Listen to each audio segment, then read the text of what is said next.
Hi everyone, welcome back to our channel వంటింటి కథ. ఈరోజు మన రెసిపీ వచ్చేసి మొక్కజొన్న పిండితో ఉల్లిపాయ పకోడీ.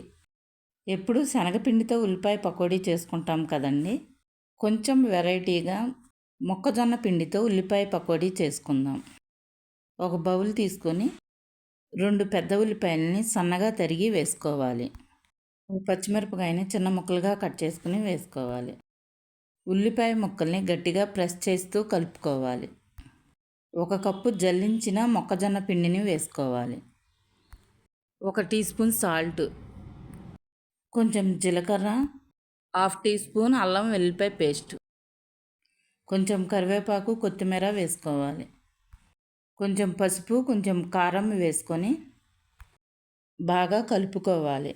కొంచెం వాటర్ పోసుకొని పిండి మొత్తాన్ని బాగా కలుపుకోవాలి. స్టవ్ వెలిగించుకొని కళాయి పెట్టుకొని డీప్ ఫ్రైకి సరిపడా ఆయిల్ పోసుకోవాలి. ఆయిల్ హీట్ అయిన తర్వాత మనం కలిపి పెట్టుకున్న మొక్కజొన్న పిండి ఉల్లిపాయ మిశ్రమాన్ని పకోడీల్లాగా వేసుకోవాలి. పకోడీల్ని బాగా ఎర్రగా ఫ్రై చేసుకొని తీసుకోవాలి. పిండి మొత్తాన్ని పకోడీల్లాగా వేసేసుకొని బాగా ఫ్రై చేసుకోవాలి. పకోడీ బాగా ఫ్రై అయిన తర్వాత తీసేసుకొని సర్వింగ్ ప్లేట్లోకి వేసుకొని సర్వ్ చేసుకోవాలి. అంతేనండి, మొక్కజొన్న పిండితో ఉల్లిపాయ పకోడీ రెడీ. క్రిస్పీగా చాలా టేస్టీగా ఉంటుంది. మీరు ఒకసారి ట్రై చేయండి.